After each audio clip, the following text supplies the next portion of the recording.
Rain fell softly that night. It tapped against the windows like a quiet warning, a whisper from the sky that something was shifting. The kind of rain that didn't rage, but crept in slow and relentless, like the truth. In the small, silent kitchen, Maya sat alone, staring at the glow of her laptop screen. Her fingers trembled ever so slightly as she hovered over the trackpad. A single unread message blinked back at her. Subject: your AI submission has been approved for global review. Her breath hitched. It had taken 4 years. 4 years of sleepless nights, of sketching code on napkins, of working in shadows while smiling through every insult. Her design, EVA, an empathy-based AI platform, with her heart in binary, built while the world called her just a wife. And now it was finally seen, but she had no one to tell. Behind her, the door creaked open, keys fumbled, then the heavy sound of boots scraping against the tile floor. She didn't have to look to know it was Ethan. He stumbled in, reeking of whiskey and wet pavement. A lazy smirk pulled at his lips, and the collar of his white shirt was stained with crimson lipstick that wasn't hers. Again. Didn't wait up, huh? He slurred, tossing his coat over the chair like it didn't carry the scent of betrayal. Figures. You're always stuck in your little laptop world. Maya closed the screen without a word. The glow disappeared, but her eyes held the light of something else now. Something new. Or maybe something old, awakened. She stood slowly, wiping away a tear that had nothing to do with him, and everything to do with her finally being seen, not by him, but by the world beyond him. He poured himself another drink. Didn't notice the quiet strength building in the space between them. Didn't notice how, for the first time in years, she wasn't shrinking. Didn't notice that she had already begun to leave. But he would. Soon. Very, very soon. Hello, my beautiful souls, and welcome home to the chapters of love, where quiet hearts are heard and overlooked women rise like fire from the ashes. Tonight's story begins not with fireworks, but with silence, the kind that follows years of being invisible. Have you ever loved someone who never truly saw you? Have you ever held a dream in your chest so long it started to feel like a secret instead of a gift? Wherever you are right now, curled up under blankets, driving beneath the rain, or listening with headphones while the world spins outside, I want you to know this. You are not alone. Your dreams, your heartbreaks, your quiet strength, they matter here. If you've ever risen from someone else's shadow, tap that like button. And if this story already touches something deep in you, share your thoughts in the comments. I read every word. Now settle in, because tonight we'll follow a woman who was cast aside, only to become everything he never thought she could be. The storm has begun, and so has her rise. Long before she became a shadow in her own home, Maya Bennett was a girl with stars in her eyes and code on her fingers. She built her first robot when she was just 11. It was made from salvaged toy motors, parts of her mother's old blender, and a cereal box covered in silver foil. It didn't do much, just followed her hand in clumsy zigzags, but when it moved, Maya's world lit up. Her father, a mechanic with calloused palms and a heart as soft as his workbench rags, was the only one who understood. Some girls bake cookies, he once told her, ruffling her curls. But my Maya, she bakes circuits. They laughed. She remembered thinking, I'll build something big one day, something that helps people feel less alone. But dreams have a strange way of dimming when life throws too many walls in their path. Maya met Ethan in her second year of college. He was magnetic, charming, sharp, full of ambition and stories about the future. He talked about startups and private jets, about luxury and legacy. He noticed Maya not for what she wore or how she looked, but for how her mind worked, or so she believed. He asked her about her projects, her ideas, her goals. He listened, or seemed to. He told her he admired women who thought like her. And when he said, "We'd make a great team someday," her heart believed him. They married 2 years later, and her life began to shrink. At first, it was subtle. He'd come home from work and say, "You're still working on that robot thing? You don't have to, you know. I make enough for both of us." Then came the questions, quiet, cutting. "Do you really think someone like you could break into tech now? That ship's kind of sailed, babe." Maybe focus on the house first, then think about your projects. Eventually, he stopped asking about them altogether. Maya tried to hold on to herself. She coded late at night after he slept. She borrowed books from libraries, sometimes hiding them between cookbooks on the shelf. She joined online forums using a pseudonym, asking questions and sharing insights that left others impressed.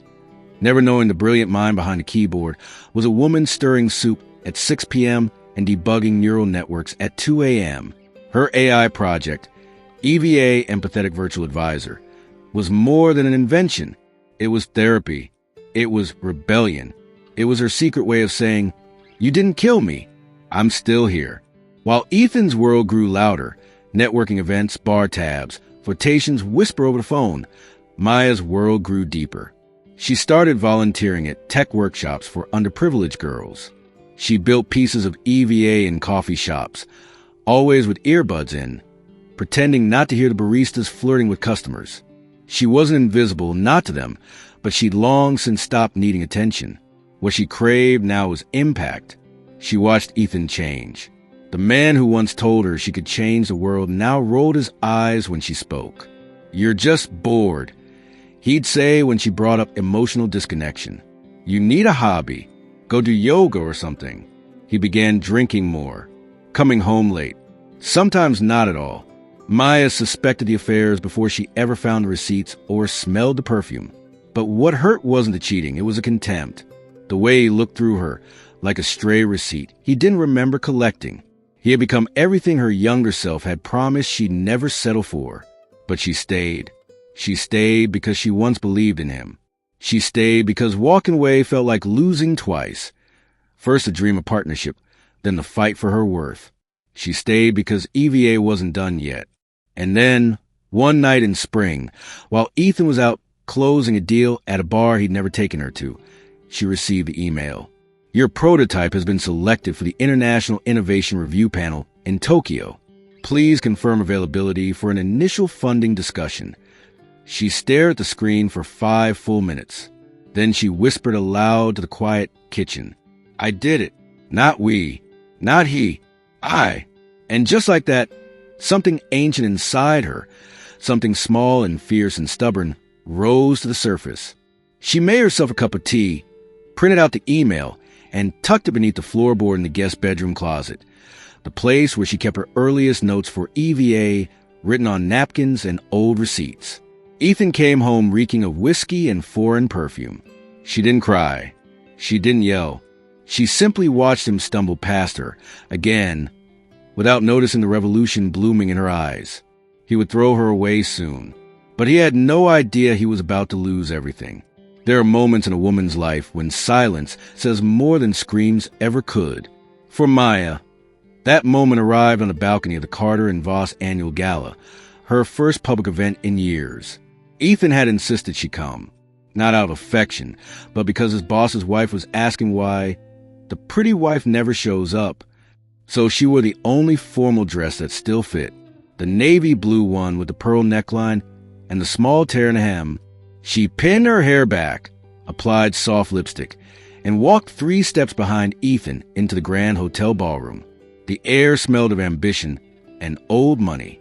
Crystal chandeliers, champagne towers, men in tuxedos boasting about mergers, and women gliding between conversations like carefully rehearsed dancers. Maya barely spoke. Ethan barely noticed. He schmoozed, charmed, laughed too loudly at his own jokes. He introduced her twice, not as Maya, but as the Mrs. and my better half, who thinks tech is boring. When she gently corrected him and said she'd been working on a project of her own, he smirked and said she's been playing with robots again. Laughter. Shallow. Cruel. Maya felt her cheeks heat, but she smiled. The storm would come later. It always did. And it did. That night at home, after 2 bottles of wine and a 3rd whiskey Ethan didn't need, he started shouting about her, embarrassing him, about her acting like she's somebody, about how he was the one paying the bills. "Do you really think some little hobby makes you important?" He spat glassy-eyed. "You think you're some kind of genius? You're not.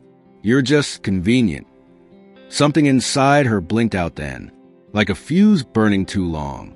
He hurled her prototype binder across the room, the pages scattering like falling snow. You think you can leave? Go ahead, he slurred. See how far that gets you. You'll come crawling back like always. She didn't scream. She didn't cry. She didn't crawl. Instead, she quietly walked into their bedroom, pulled a duffel from the closet, and placed exactly 3 things inside. Her encrypted hard drive containing EVA's final code, a worn leather notebook filled with her early algorithms and scribbled prayers, and a photograph of her and her father standing beside her first robot. She slipped on sneakers, grabbed her jacket, and walked into the night. Ethan didn't follow. Outside, rain drizzled over the quiet street, smudging the city lights into soft watercolors. Maya stood beneath the awning for a moment, breathing deeply, like someone surfacing from deep underwater. She hailed a cab. Anywhere cheap and open, she told the driver, and fast.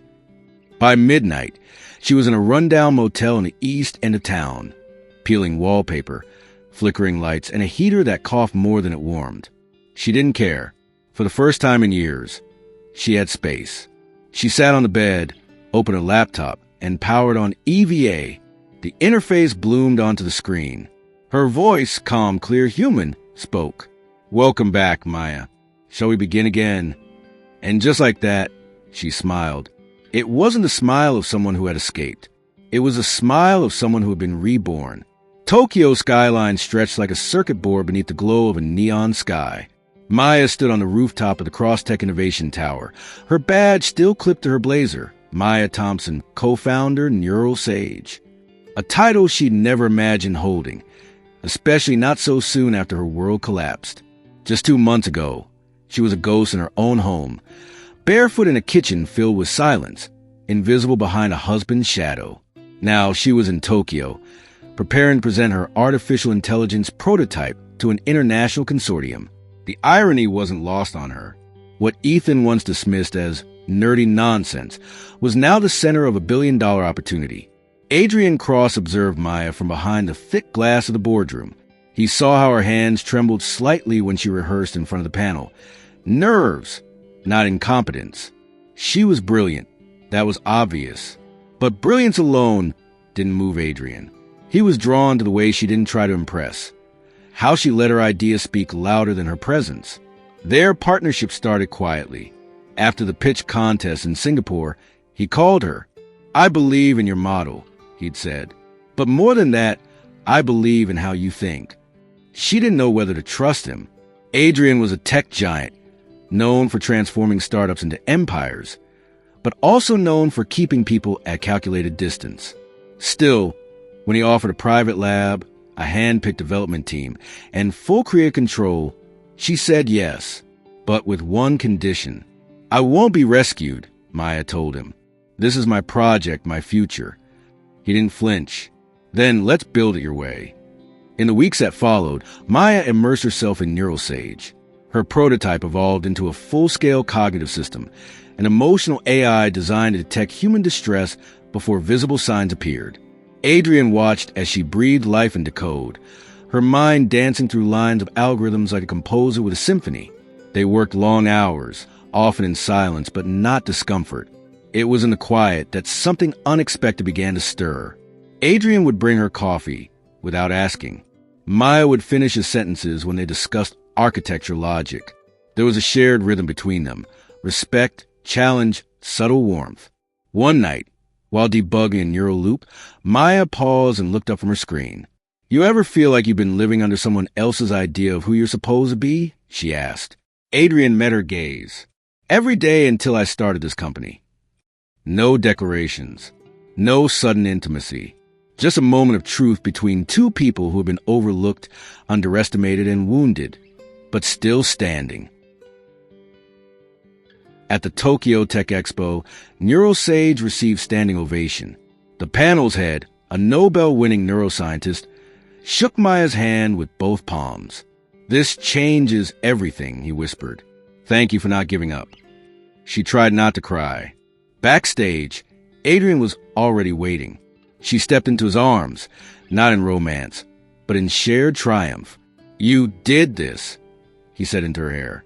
No, She whispered. We did.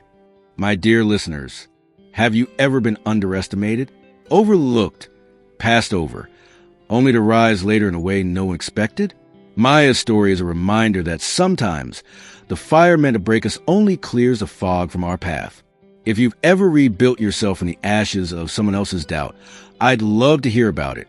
Tap the like button if Maya's journey is stirring something inside you, and share this story with someone who needs to know their time to rise is coming too. Now, let's see what happens when the past Maya left behind finally comes looking for her. By the time the ink dried on their partnership, Maya had moved into the innovation loft that Adrian Cross reserved for high-priority projects, a converted rooftop lab above the skyline of Singapore's tech quarter, all glass and steel, and endless possibility. It wasn't glamorous. It was war, but it was hers. The first night she stepped inside, Maya stood silently by the tall window, watching the city blink beneath her like circuitry, alive, breathing. Adrian had left her alone after the orientation, sensing she needed the space. She'd slept on the floor that night beside her server drive, wrapped in a hoodie and surrounded by cables and coffee cups. It was the best sleep she'd had in years. By day, she coded. By night, she designed. The AI model that once lived in her broken marriage now bloomed in the open air. Adrian didn't hover. He partnered. Every decision he made invited her input. He'd question her, challenge her, then sit back and listen. It shook her. What's the one thing you're afraid this AI will learn? He asked one night over tea, his jacket draped over his chair, sleeves rolled up. That people don't want truth, she replied, typing without pause. They want certainty, no matter how false. He had stared at her for a moment longer than she expected. You're building it to fight for something you lost. No, she replied. Something I never had. Their work was relentless, but something in Maya glowed under the pressure. The closer the International Innovation Review panel in Tokyo loomed, the more traction the project gained. Emails flooded in from investors. Tech blogs whispered rumors about the Phoenix Project, Adrian's mysterious new AI initiative. But only a handful of people knew it wasn't his idea. It was hers. On the third week of building, Maya came down with a stress-induced migraine. Adrian found her curled under her desk, tried to silence the pounding behind her eyes. He didn't ask questions. He brought her a cooling patch, turned off the overhead lights, and said quietly, I've been there. That night, when she emerged to resume work, she found a note on her desk. You don't have to shatter to rebuild. Sometimes you just need someone to hold the pieces. Hey, as her program evolved, so did their connection. Late nights turned into early mornings. Between lines of code, they began trading truths. She told him about her childhood, how she learned to reverse engineer her first motherboard at 13, sitting in a dusty corner of the local library with her father's discarded laptop. He told her about his mother, who built radios in her garage and taught him that silence was never empty. It was just waiting for the right signal. They had both built their empires in quiet places, surrounded by people who didn't see them coming. One evening, Adrian passed by her workstation and paused. Maya, she looked up from a terminal of streaming code. I did some digging into Ethan Ramirez. Her face hardened. Adrian's voice lowered. I know he's your ex-husband. I didn't mean to pry, but his name came up in a background sweep. She said nothing. I deleted the file. He added, You don't owe me anything. Silence. Then Maya exhaled. He told me I was nothing, and I started to believe it. Adrian met her eyes. Then I hope you see now that he was wrong. It was raining again the night they hit their breakthrough. Adrian had been pacing, Maya typing furiously as the server buzzed with their latest simulation. A breakthrough in adaptive empathy recognition, an algorithm Maya designed to help AI detect emotional dissonance in human communication. When the code returned true and passed the final checkpoint, she let out a sharp breath and leaned back, dizzy with relief. Adrian crossed the room, knelt beside her chair, and whispered, Maya, do you understand what you just did? She turned to him slowly. I proved it's possible. Thunder rolled softly outside. The storm flickered through the glass walls of the lab. Rain tapped the ceiling like applause. He looked at her, really looked, and something flickered in his chest. Something warm, dangerous, undeniable. "I don't think I've ever admired anyone more," he said. Her breath caught, not because of the words, but the way he said them, like he meant every syllable, like he saw all the parts of her she'd buried just to survive. They were close now, too close. Adrian reached out slowly, not to touch her, but to give her space to move away. She didn't. Instead, she looked at him through the shadows of the rain-drenched lab and said, "You didn't just invest in my project, Adrian. You gave me permission to be who I was always afraid to be." The distance between them vanished. Their lips met, not in desperation, not in dominance, but in deep, steady reverence. His hand moved gently to her cheek, hers tangled in the collar of his shirt. The kiss didn't crash. It bloomed. It said, "I see you." It said, "I trust you." And somewhere deep inside her, the ache she carried for years of being overlooked, underestimated, unloved, finally softened into something she almost didn't recognize. Hope. Now, let's see what happens when Ethan comes crawling back. Ethan Ramirez woke up to the sound of silence, not the comforting kind, like the stillness before dawn or the hush of a loved one breathing beside you. No, this was the kind of silence that shouted. The mistress who had wrapped herself around his life like velvet was gone, closet empty, bank accounts drained, and with her, the last remnants of his delusions. He sat on the edge of the bed, still wearing last night's blazer, staring at the blinking 0.00 on his phone's banking app. She had wiped him out. It didn't take long for the rest to collapse. The company audit, once a distant rumor, had turned into a boardroom ambush. Turns out his mistress, Delilah, if that was even her real name, had used insider access through him to launder client funds for another startup. And he, in all his blind infatuation, had signed off without reading the fine print. They called it negligence. His lawyer called it reckless. The headlines called it poetic justice. Ex-Tech VP tied to embezzlement scheme, fired without compensation. He told himself it would blow over. It didn't. Days passed like ghosts. The penthouse he once bragged about felt colder by the hour. With no income and pending lawsuits, he was forced to sell his luxury car, then his watch collection. His phone buzzed less and less. No more late-night hookups, no business partners, no friends who weren't already whispering behind his back. And then one morning, while waiting in line at a second-tier coffee shop, he saw it. There, bold as prophecy, on the glossy cover of Forbes Tech. The Phoenix architect, Maya Ramirez's AI startup rewrites global ethics standards. He nearly dropped his coffee. She was standing beside Adrian Cross. The Adrian Cross, smiling, poised, elegant, radiant. And worse, she was using her maiden name again. That night, he drank more than he should have. Again. But this time, the memories weren't blurry. They were sharp. He remembered the night he humiliated her at the company gala. The way her hand trembled around the stem of her champagne flute. The quiet steel in her eyes as he mocked her intellect for a laugh. He remembered the final argument, the slammed door, the suitcase half-zipped. He remembered the way she didn't cry. Not once. Because she'd already cried enough. Because she'd already left him emotionally long before she left physically. He just hadn't noticed. He Googled her. Every article, every clip, every interview. Her voice was steadier now. Her eyes didn't dart away when she spoke. She sat beside CEOs, UN advisors, and global investors like she belonged there. Because she did. One clip hit hardest. A panel where Adrian Cross introduced her as the ethical heart of AI's future. And when Maya spoke, she said, "I used to believe I had to choose between being brilliant and being loved. Turns out, the right people never ask you to make that choice." Ethan closed the browser and stared at his reflection. For the first time, he didn't see a victim. He saw a man who broke something rare and never even noticed when it cracked. A week later, he stood at the gates of a conference center in Tokyo. Maya was due to speak that morning on ethical frameworks in artificial intelligence. He didn't have a pass, didn't have a plan, just stood there, waiting like a ghost on the outskirts of something that once belonged to him. When the black car pulled up and she stepped out, surrounded by a calm swirl of assistants and press, his chest caved in. She looked like power. She looked like peace. She looked like not his. That night, he sent her an email. It wasn't long.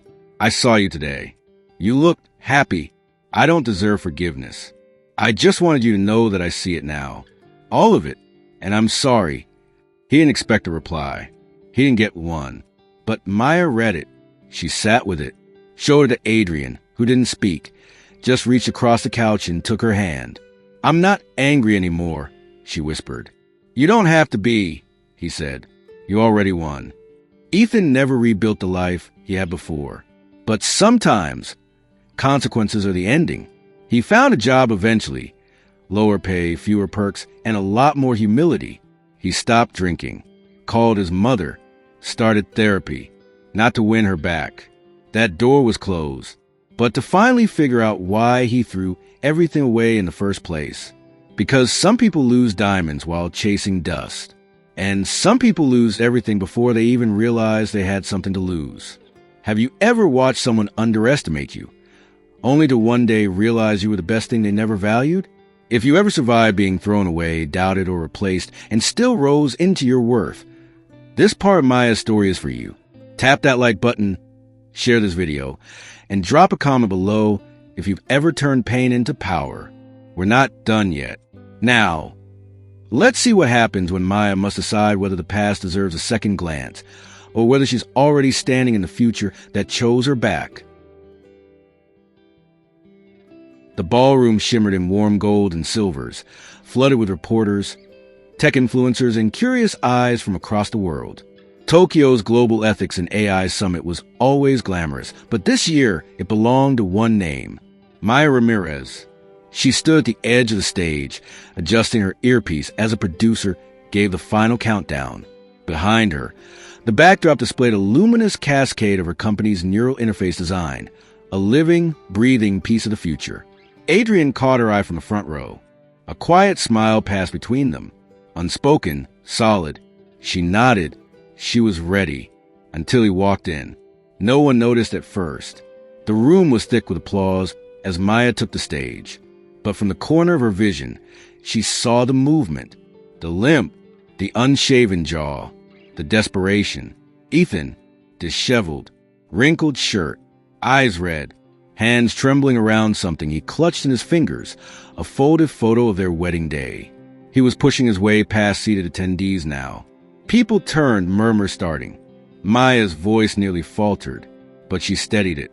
Good morning, she said into the microphone, her tone velvet steel. When I began building this project, I was told I was dreaming too big, too loud, too far. But what I've learned, what we've all learned, is that truth doesn't need permission to exist. The audience nodded. The cameras zoomed in. Ethan kept walking. A man who had never once supported her ideas was now marching into her moment, like it still belonged to him. Maya, he shouted suddenly. Security began to move, but Maya raised her hand gently. Let him speak. Let the whole world see it. Ethan stumbled forward, eyes brimming with tears. Please, he said, breathless. Please, I need to talk to you. She didn't blink. He dropped to his knees. The room fell silent. I'm sorry, he choked. I didn't know what I had. I thought I was a smart one. The provider. I didn't even ask about your work. I mocked it. I mocked you. And now you're here and he swallowed. I'm nowhere. Tears rolled down his cheeks, and he held up the wedding photo like it could change time. I was wrong. About everything. I lost everything. But I still love you. It was chaos. Reporters whispering. Flashes going off. Adrian didn't move, but his jaw tightened. And Maya? She didn't flinch. She let Ethan cry. She let him shake. She waited until the air grew still, until the moment begged for closure. Then she stepped forward, calm and clear, her voice carrying through every mic, every lens, every listening heart. Ethan, she began, her gaze soft but unshaken. You once told me I was just a housewife with Wi-Fi. You said my dreams would never feed anyone, not even myself. You laughed when I stayed up late. You dismissed me when I shared ideas. And when I broke, you didn't hold me. You broke me more. Ethan sobbed. I beg for your attention.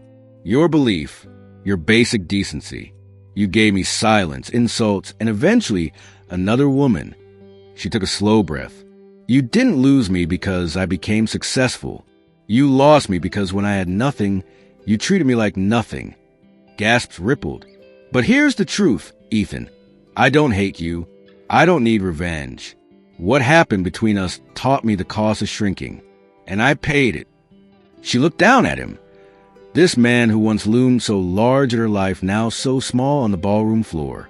And now I choose peace. I choose my future, and I release you to yours.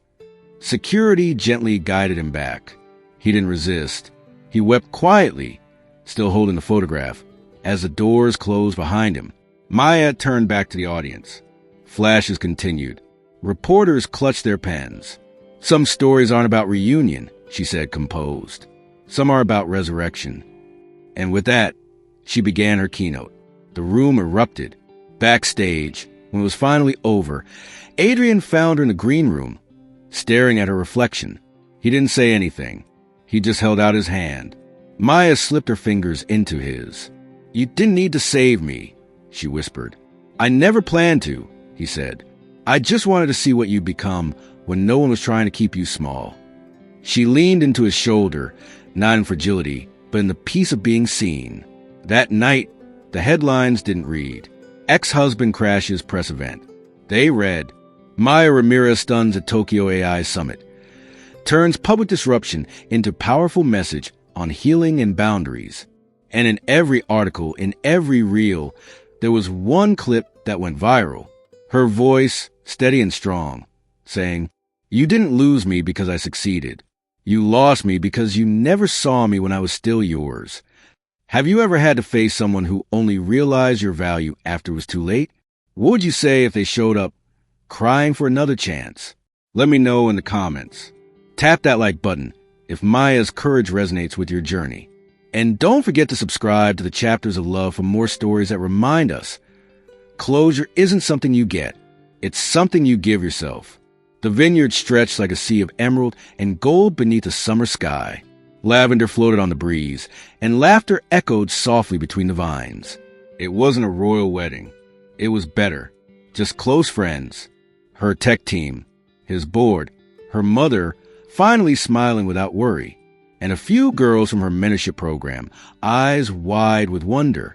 At the altar beneath a simple arbor of white roses and grapevines, Maya stood barefoot in a silk dress, curls pinned loosely, heart wide open. Across from her, Adrian Cross, not the billionaire CEO, but the man who once stayed up with her all night debugging a neural map, who kissed her shoulder instead of offering solutions when she cried, who never once asked her to be smaller. I don't want to complete you, he said, his voice steady. I want to walk beside someone already whole. She blinked back tears, not because she needed him to say that, but because she already believed it, and still it felt good to be loved out loud. Later, as dusk fell and fairy lights flickered across the tables, Maya stood with a glass of white wine, watching the people who had helped her rebuild from rubble. Adrian approached from behind and wrapped his arms around her waist. You sure you don't want to be on a yacht in Santorini right now? She laughed. Nope. I want to be here, with my people, my past, my future. She turned to face him, resting her forehead on his. This is my forever, she whispered, and he nodded like he'd known all along. 2 months later, the Maya Initiative for Women in Tech was launched, a full scholarship program for underrepresented girls in STEM, complete with housing, mentorship, and real startup seed money. The first cohort gathered in a sunlit auditorium as Maya took the stage. She didn't begin with her achievements.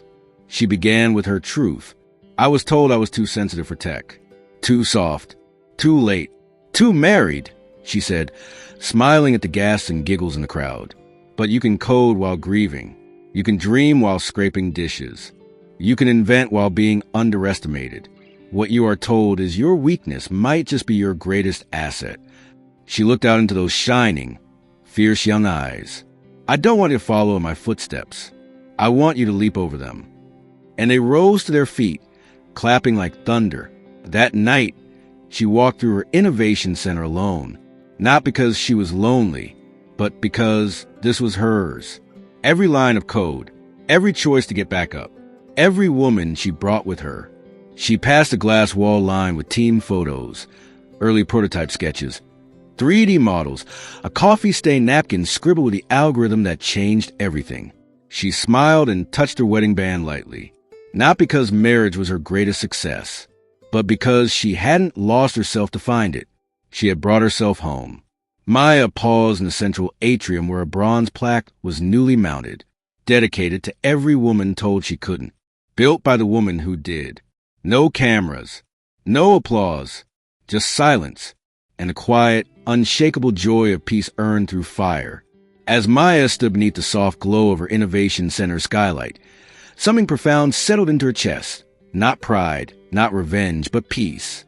The kind of peace that comes only when you fought to be seen on your own terms. For so long, she had been overlooked, misjudged, reduced to just a wife in the shadow of her husband's career. But in truth, being underestimated had been her quiet advantage. While no one was watching, she was building. While others dismissed her, she refined her code, her courage, her vision. It was never about proving anyone wrong. It was about proving herself right. That's the thing about people like Maya. They bloom in silence. And when they rise, they don't shout, they build empires. And Adrian, he never tried to rescue her. He stood beside her, asked what she needed, and listened. His love didn't come with shackles or conditions.